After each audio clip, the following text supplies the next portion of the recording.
नमस्ते दोस्तों, आज हम यहाँ पर ऑल अबाउट हेयर एक्सटेंशन का पार्ट 6 जो है उसके ऊपर बात करेंगे। पहले हमने हेयर एक्सटेंशन के ऊपर जो पार्ट्स बनाए थे उसमें अलग अलग तरह की चीज़ें, जैसे कितने तरह के हो गए hair extension, each hair extension का कौन कौन से मेंटेनेंस है, और साथ ही साथ ईच हेयर एक्सटेंशन में कौन कौन से आपको कितना समय लगता है, और जो तरीके हैं किस तरह से उसको लगाया जाता है, किस तरह से उसको निकाला जाता है, ईच हेयर एक्सटेंशन का प्राइस रेंज कितना आता है, इन सारी चीज़ों के ऊपर हमने बात किया था। साथ ही साथ ईच हेयर एक्सटेंशन के प्रोज के ऊपर भी हमने बात किया था। तो आज का जो पार्ट है इसमें हम बात करेंगे कि ईच हेयर एक्सटेंशन में कौन कौन सी खराबियाँ हैं, जो कि हल्का बहुत तो रहता है हर चीज़ों में, तो उसके ऊपर बात करेंगे, ताकि आप जब हेयर एक्सटेंशन करें तो आपको पूरी जानकारी हो कि आप किस तरह का हेयर एक्सटेंशन करना चाहते हैं, जिससे आपकी जो नेचुरल हेयर का जो लुक है वो भी मेंटेन रहे, वो अपने आप ब्रीथ भी कर सके, ग्रो भी हो सके, और साथ ही साथ आप अगर हेयर एक्सटेंशन करना चाहते हो तो उसके साथ उसका लुक भी आ सके। तो चलिए शुरू करते हैं आज का ये part, all about hair extension का पार्ट 6।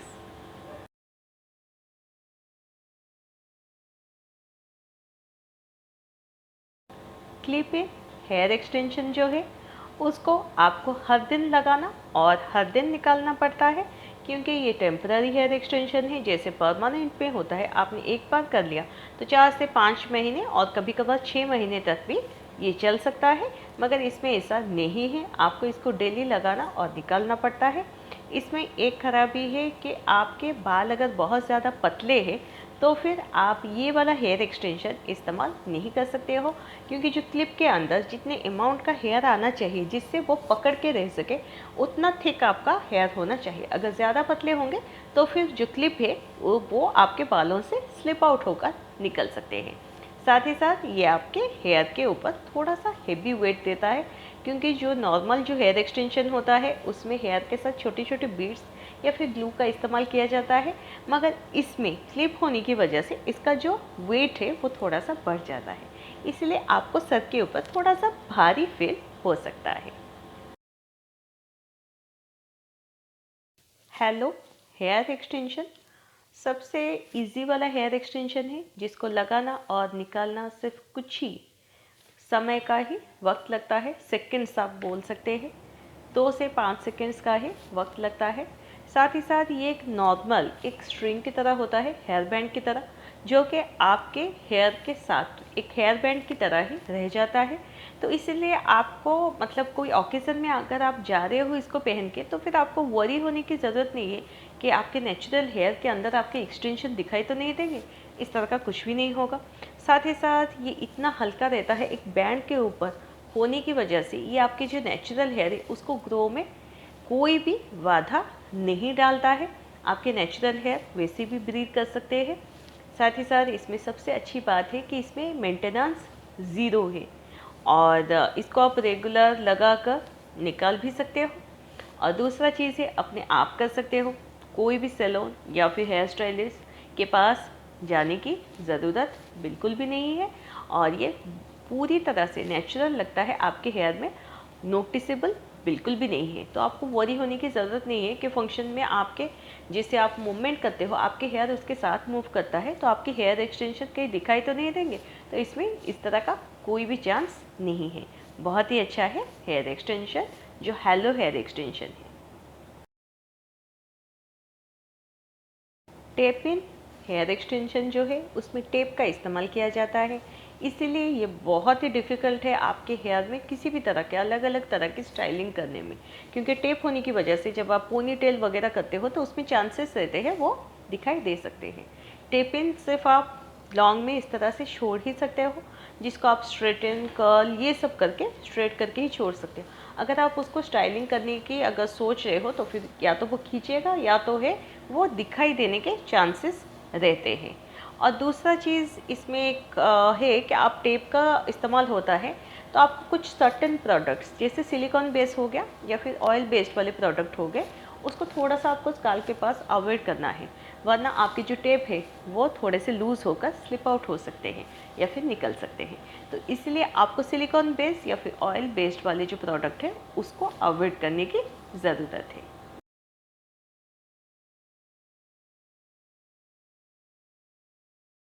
अब बात करते हैं जो केराटिन फ्यूज़न वाले हेयर एक्सटेंशन है, उसमें दो तरह के होते हैं।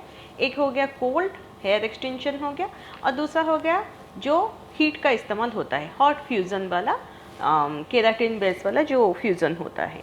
दोनों में अलग अलग तरह के टेक्नोलॉजी का इस्तेमाल होता है। तो पहले कोल्ड वाले के बारे में बात कर लेते हैं। दोनों का जो है टाइम कंज्यूमिंग बहुत ज़्यादा है। जैसे आपको लगाने में 2 से 4 घंटे का समय लगता है, निकालने में भी वही 2 से 3 घंटे का समय आराम से लग जाता है। तो बहुत ज़्यादा समय की खपत होती है।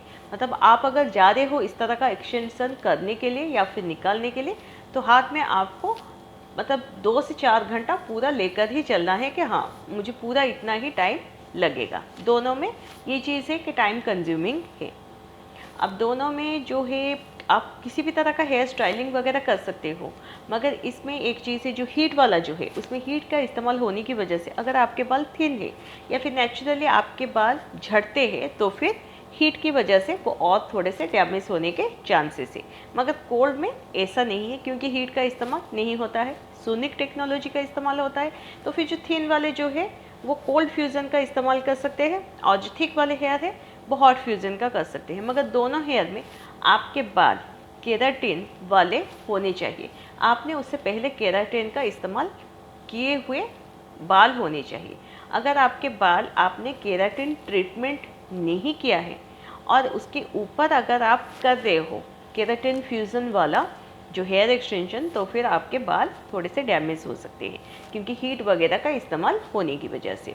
अगर केराटिन ट्रीटमेंट हुआ होगा तो आपके नेचुरल हेयर के ऊपर सिलिकॉन का कोट होगा, तो उसके ऊपर जैसे ही ग्लू से वो चिपकाया जाएगा। आप सोनिक टेक्नोलॉजी ले लो कोल्ड फ्यूज़न का, या फिर आप हीट वाला जो इस्तेमाल करते हो ग्लू को मेल्ट करने के लिए, आप हॉट फ्यूज़न का भी ले लो। दोनों में ही जो टेक्नोलॉजी भी इस्तेमाल हो, मगर आपके हेयर के ऊपर अगर केराटिन ट्रीटमेंट किया गया है, सिलिकॉन का एक कोट है आपके हेयर के ऊपर, तो फिर वो आपके अंदर के नेचुरल हेयर को डैमेज नहीं करता है, ऊपर से ही वो ग्लू से चिपक जाता है।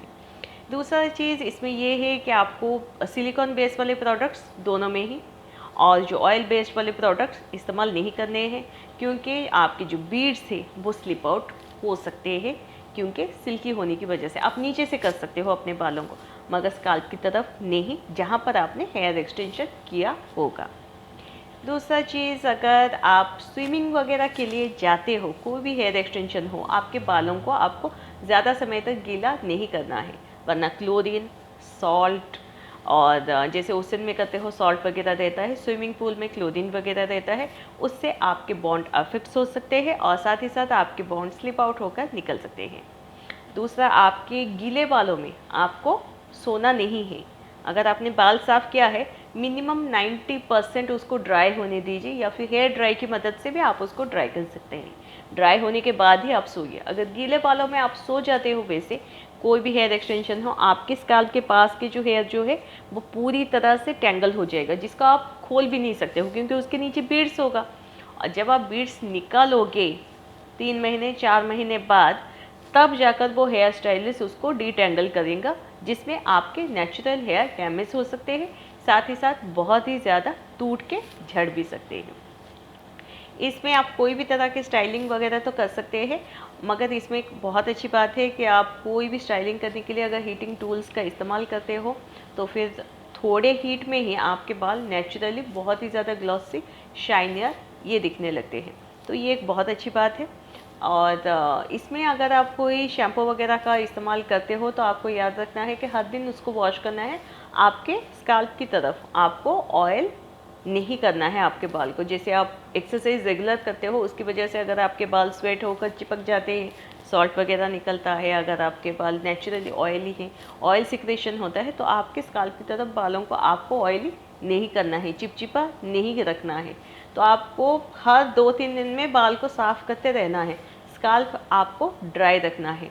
तो ये एक इसका कौन मुझे लगता है, क्योंकि आप जब हेयर एक्सटेंशन करते हो, आप बार बार बाल को साफ़ करते हो, आपकी स्काल्प हमेशा ड्राई रहता है, ऑयल बिल्कुल आप इस्तेमाल नहीं करते हो, तो आपके नेचुरल हेयर धीरे धीरे डैमेज होना शुरू हो जाता है, क्योंकि उसको जो न्यूट्रिएंट मिलना चाहिए वो मिल नहीं पाता है, जो कि आपको ऑयल से मिलता है, मसाजिंग से मिलता है। आप मसाज वगैरह ठीक से कर नहीं सकते हो, ऑयल लगा नहीं सकते हो, बार बार आप साफ़ करते हो, जितना भी आप SLS फ्री, पैराबेन फ्री वाला शैम्पू, कंडीशनर कुछ भी इस्तेमाल करें, मगर आपके बालों को जो नेचुरल आपको जो देना चाहिए न्यूट्रिएंट वो मिल नहीं पाता है। तो इसीलिए आपके नेचुरल हेयर थोड़े से तो डैमेज होते ही हैं।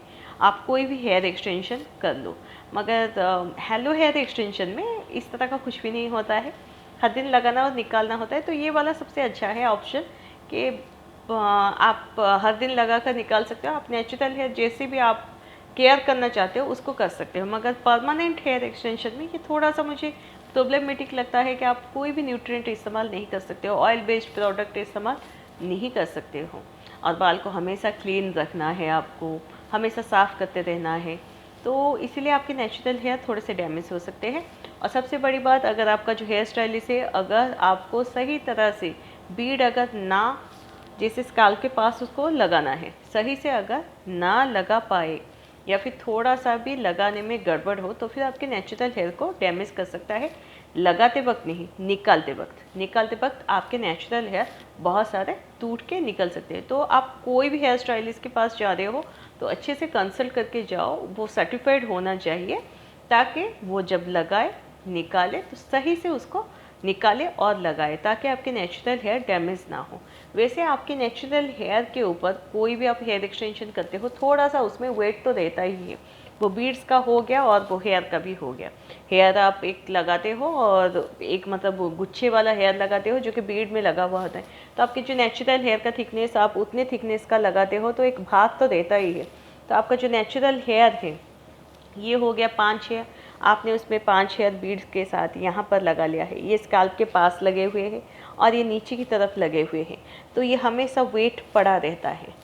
तो इनमें से जो कमज़ोर हेयर जो होता है वो पहले टूट जाता है। तो वही चीज़ है, जो हेयर कमज़ोर होगा आपके नेचुरल हेयर में, वो जब आप इसको निकालोगे बीड तो वो निकल जाता है। तो इस तरह से आपके जो नेचुरल हेयर भी जितने भी थिक होते हैं वो भी थोड़े से, मतलब कोई भी आप हेयर एक्सटेंशन निकालते हो थोड़े से तो वो टूटते हैं, जो कि बीड के साथ मतलब 5 में से टूट गया, मगर वो निकलने का चांस नहीं, क्योंकि यहाँ पर लगा हुआ है। जैसे ही आप इसको निकालते हो, जो टूटा वाला होगा वो उसके साथ ही निकल जाता है। तो बहुत ही ज़्यादा फिर उसके बाद हल्का लगता है बाल के, हाँ नेचुरली जो था वो भी थोड़ा सा हल्का हो जाता है, क्योंकि थोड़े से तो डैमेज होते ही है। और केराटिन फ्यूज़न में ये है कि दोनों के दोनों जो हेयर एक्सटेंशन जो है वो बाहर कोई भी आप स्टाइलिस्ट करते हो तो दिखाई नहीं देता है, मगर दोनों में ही नेचुरल हेयर थोड़े से डैमेज तो होते ही है। अब हम बात करते हैं जो माइक्रो रिंग वाले जो हेयर एक्सटेंशन है, वो सबसे मिनिमल आपके नेचुरल हेयर को डैमेज करते हैं, सबसे कम, मतलब जो नेग्लिजिबल होता है वैसे करते हैं। मगर फिर से वही है कि आप कोई भी हेयर स्टाइलिस्ट के पास जाते हो तो आप सही से पता करके सर्टिफाइड वाले के पास जाओ, क्योंकि जो हेयर एक्सटेंशन जो होता है, अगर ज़्यादा टाइटली आपके स्कैल्प के पास लगेंगे तो आपके नेचुरल हेयर को डैमेज करेंगे, अगर ज़्यादा थोड़े से गैप में भी लग गए तो भी वो खींचेगा, क्योंकि इस तरफ है, नीचे की तरफ रहेगा बाल, अगर यहाँ पर है, अगर ये पकड़ लीजिए यहाँ पर है, मगर यहाँ पर भार लगा तो ज़्यादा खींचेगा, अगर स्काल्प के पास ज़्यादा क्लोज रहेगा तो भी खींचेगा। तो दोनों तरफ में ही खींचता है बाल और टूटने के चांसेस है। तो सही जगह पर स्काल्प पे थोड़ा सा छोड़ के जो लगाना है वो चीज़ आपको करना है। दूसरा हो गया कि आपकी जो एक्सटेंशन है, आपके जो हेयर जब ग्रो करेंगे, जैसे यहाँ से आपने लगाया है आपके बीड, जैसे ही आपके हेयर ग्रो करेंगे तो वो यहाँ पर नीचे आ जाएंगे, ये हो गया आपके बाल, और बीड यहाँ पर लगा हुआ है नीचे, जैसे ही आपका हेयर ग्रो करेगा तो ये बीड नीचे आ जाएंगे तो बाल को ज़्यादा खींचेंगे। तो हर 1-2 महीने में आपको सैलून विज़िट करना है और फिर से वो इसको निकालेगा और फिर से लगाएगा। तो आप सोचिए कि मतलब जैसे आपको कोई भी हेयर एक्सटेंशन हो गया, आपने उसको लगाने में 2 से 6 घंटे का समय लगाया है और निकालने में भी वही 2 से 3 घंटे का समय लगा, तो हर 1-2 महीने में आपको वही प्रोसेस फिर से करना है, क्योंकि वो निकालेंगे वही 2 से 6 घंटे लगेंगे और फिर लगाएंगे, फिर से 2 से 3 घंटा लगेगा। तो ये चीज़ अगर आप करते हो तो 4 से 6 महीने तो जाएगा, मगर ये बहुत ज़्यादा टाइम कंज्यूमिंग है। हर 1-2 महीने में उसको आपको सैलून विज़िट करना पड़ेगा। ये करने के बाद का मेंटेनेंस है, जो कि मतलब आप हेयर एक्सटेंशन एक बार करते देते हो, मगर उसके बाद जो मेंटेनेंस जो होता है उसका बहुत ज़्यादा प्राइसी होता है, एक्सपेंसिव होता है। जैसे सैलून विजिट करना पड़ता है, ये चीज़ आप जैसे ही पूरा निकालोगे, यहाँ से आपके बाल ग्रो कर गए, यहाँ तक 1 इंच ग्रो कर गया, तो यहाँ पर जो था यहाँ पर हो गया, पूरी तरह से आप निकालो उसको, टाइम लगेगा। फिर उसको लगाओ, फिर उतना टाइम लगेगा, 2 से 3 घंटा निकालो, 2 से 3 घंटा लगाओ, 6 घंटे यहाँ पर गए, और उतना ही आपको एक्सपेंस भी करना पड़ेगा। साथ ही साथ आप नॉर्मल कोई भी शैम्पू कंडीशनर इस्तेमाल नहीं कर सकते हो, आपको एसएलएस फ्री और पैराबेन फ्री इस्तेमाल करने हैं, क्योंकि जो पैराबेन फ्री वाले एसएलएस फ्री है वो बीड्स आपके ज़्यादा समय तक चलने के लिए मदद करता है, और जो अगर एसएलएस अगर होंगे, पैराबेन होंगे, तो आपके जो बॉन्ड है उसको डैमेज कर देगा, या फिर जल्दी स्लिप आउट हो जाएगा, जो कि मतलब आप नहीं चाहोगे कि नहीं जल्दी स्लिप आउट हो। मैंने अगर परमानेंट हेयर एक्सटेंशन किया है, जितना लॉन्ग टाइम चलेगा उतना अच्छा है। और आप अगर कोई कोम इस्तेमाल करते हो तो वो स्टाइलिस्ट आपको बताएंगे कि कौन से कोम इस्तेमाल करने हैं जिसके ब्रॉड टूथ होंगे। नॉर्मल कोम आप इस्तेमाल नहीं कर सकते हो, जैसे कि मेरा ये वाला कोम है, इसमें तो बीड्स फंस जाएंगे। अगर आप कोम कर रहे हो तो फिर आपके लग सकते हैं, मगर आपको बड़े वाले ब्रॉड टूथ वाले चाहिए, जैसे ही आप कोम करते हो आपके बीड्स कहीं पर फंसे ना, तो वो भी आपको चाहिए। और साथ ही साथ कुछ प्रिकॉशन भी आपको रखने हैं, तो इसलिए आप करते देते हो। जैसे आपको बाल जो हेयर एक्सटेंशन का जो बाल लगता है वो एकदम स्ट्रेटन रहता है। अभी आप पकड़ लीजिए, मेरे नेचुरल हेयर इस तरह के थोड़े थोड़े वेवी टाइप है, और वो स्ट्रेट होंगे, तो फिर वो पता चल जाता है। तो आप उसको मेंटेन करने के लिए कि नहीं पता ना चले, मेरे जो हेयर एक्सटेंशन लगे हुए हैं मेरे नेचुरल हेयर है वो पता ना चले, तो फिर आप इसको क्या करोगे, स्ट्रेटन करोगे, जैसे कि वो आपके जो एक्सटेंशन वाले हेयर के साथ ही पूरा एक जैसा लगे। या फिर आप एक्सटेंशन वाले हेयर और अपने हेयर को पूरी तरह से कर्ल करोगे, तो हमेशा एक हीटिंग का इस्तेमाल करते रहोगे। आप स्ट्रेटनर का इस्तेमाल करोगे या फिर कर्लर का इस्तेमाल करोगे, वरना आपके नेचुरल हेयर इस तरह के रहेंगे, वो स्ट्रेट रहेंगे, तो पूरा ही पता चल जाएगा, डिफ्रेंशिएट कर सकते हो कि नहीं ये अलग है। तो उस तरह का करने के लिए आपको उसको पूरी तरह से स्ट्रेट करना है।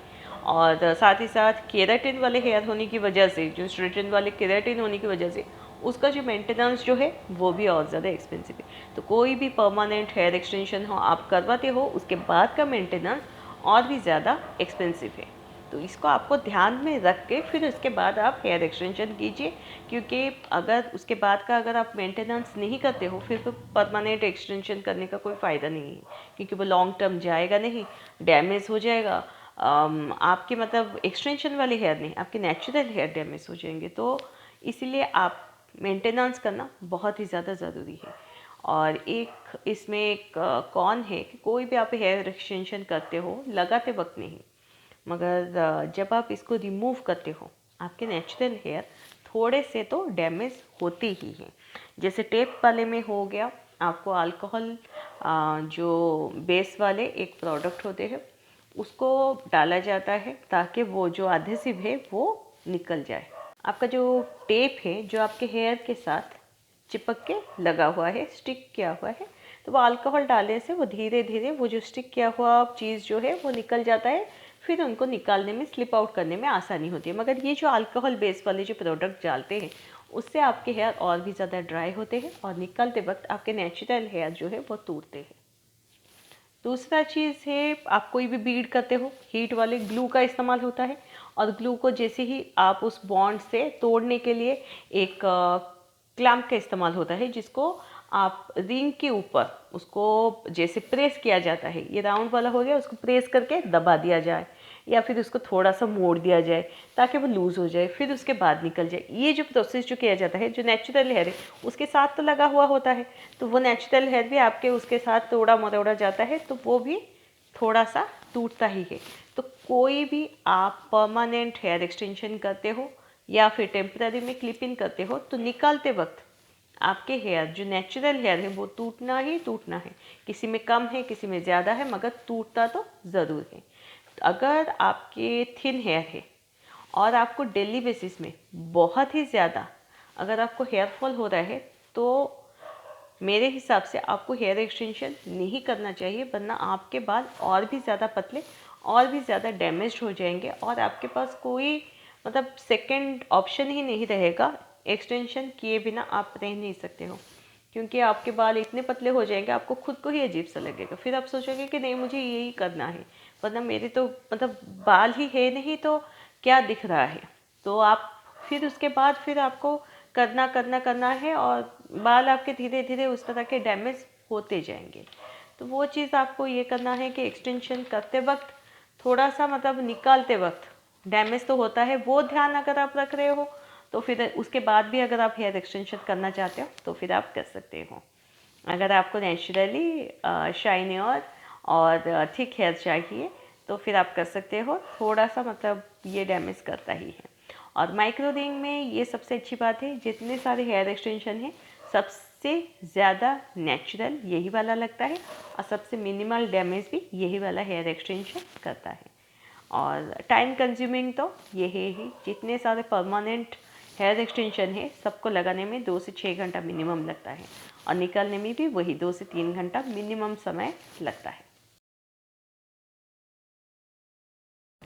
अगर अब हम बात करते हैं टाइट लाइन हेयर एक्सटेंशन के बारे में। अगर आप कोई भी हेयर एक्सटेंशन हो गया, ये वाला जो हेयर एक्सटेंशन है ये सबसे एक्सपेंसिव है। अगर कोई भी हेयर एक्सटेंशन हो गया, अगर आप केयरफुल नहीं रहेंगे, कोई भी ब्रश अगर इस्तेमाल कर रहे हो या फिर रफली उसको ये कर रहे हो, तो फिर आपके बाल थोड़े से मतलब खींच कर, जैसे आप कोई भी अलग वाले हेयर का अगर कोम इस्तेमाल कर रहे हो, आपके बाल खींचेंगे तो आपके जो बियर्ड वाले जो पॉइंट जो होंगे वहाँ से खींचेंगे, और जो टेंशन पड़ेगा आपके हेयर के ऊपर, जो खिंचाव जो पड़ेगा, उससे आपके नेचुरल हेयर टूट सकते हैं। तो कोम आपको हेयर स्टाइलिस्ट ही बोलेंगे कि ब्रॉड टूथ वाले जो इस्तेमाल करने हैं वही वाले ही इस्तेमाल करने हैं। और ये सबसे ज़्यादा एक्सपेंसिव है टाइट लाइन वाले जो हेयर एक्सटेंशन, ये थिन हेयर के लिए बिल्कुल भी नहीं है। और जिनकी मतलब proper hair loss every day होता है उनके लिए भी बिल्कुल भी नहीं है। थिक कोर्स वाले हेयर के लिए है, क्योंकि सीव किया जाता है। अगर पतले हेयर होंगे तो फिर आपके बालों के अंदर दिखाई देंगे कि हाँ सीव किया है कुछ। तो इसलिए मोटे हेयर जिनके हैं, थिक वाले हेयर है, उनके लिए ही है ये टाइट लाइन वाले हेयर एक्सटेंशन।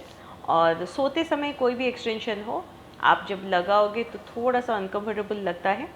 टाइट लाइन में इतना नहीं लगता है क्योंकि सीव किया हुआ होता है, मगर जितने बीड वाले हैं, टेप वाले हैं, उसमें थोड़ा सा आपको लगेगा, क्योंकि पीछे की तरफ यहाँ पर रहता है। तो आप सोते समय आपको थोड़ा सा लग सकता है, मगर वो 2-3 दिन का अनकंफर्टेबल रहता है। इरिटेशन हल्का सा रहता है, क्योंकि आप एक नेचुरल हेयर के साथ एक अक्वेंटेड हो चुके हो, और उतना ही हेयर का वेट आपके हेयर के ऊपर पड़ रहा है, तो थोड़ा सा भारी लगने की वजह से थोड़ा सा 2-3 दिन वो अनकंफर्टेबल लगता है। फिर उसके बाद आप उसके साथ एडजस्ट कर लेते हो कि नहीं, ये आपका नेचुरल हेयर का अभी वेट है। तो वो चीज़ होता है। सोते समय आप बालों को या तो ब्रेड बना सकते हो, नीचे की तरफ आप टाई कर सकते हो कोई भी रबर बैंड, या फिर पूरी ऊपर की तरफ, मगर बीच की तरफ नहीं करना है। अगर आप हेयर कैप जो है उसको अगर इस्तेमाल करके आप बालों को उसके अंदर लपेट के अगर सोते हो, तो फिर आपका जो हेयर एक्सटेंशन है बहुत टाइम तक चलता है, और टैंगलिंग जो होता है वो इतना ज़्यादा नहीं होता है, तो इसलिए आपको निकालने में भी बहुत आसानी हो जाता है। साथ ही साथ जो ओवर स्टाइलिंग है उसको थोड़ा सा कम कीजिए अगर आप हेयर एक्सटेंशन करते हो, वरना आपके हेयर और भी ज़्यादा डैमेज होंगे। जितना ज़्यादा आप स्टाइलिंग करोगे ऊपर यहाँ वहाँ, जितना ज़्यादा खींचेगा उतना ज़्यादा डैमेज होगा। तो वो चीज़ आपको थोड़ा सा अवॉइड करना है। साथ ही साथ बालों को अगर आप साफ़ 2-3 दिन में अगर नहीं करते हो, अगर कोई काम है ये है अगर रह जाता है, तो फिर यहाँ पर आपके स्कैल्प की तरफ जो बैक्टीरिया है बिल्डअप होने के चांसेस है, जैसे डैंड्रफ वगैरह हो गया, और आप उसको निकाल भी नहीं सकते हो। जैसे नेचुरली डैंड्रफ होता है, आप पहले कोम से उसको ये करके निकालते हो, बीड्स होने की वजह से आप प्रॉपरली उसको निकाल नहीं सकते हो। तो एक ही चीज़ है वॉशिंग। तो वॉशिंग आपको प्रॉपरली 2 से 3 दिन में एक बार तो ज़रूर ही करना है, वरना आपके हेयर के जो स्कैल्प है वहाँ पर बैक्टीरिया बिल्डअप हो सकते हैं। तो ये सारे हो गए ईच हेयर एक्सटेंशन के कॉन्स। अगले पार्ट में हम बात करेंगे कंपेरिजन, जो हम ईच हेयर एक्सटेंशन का करेंगे। तो आज के लिए इतना ही।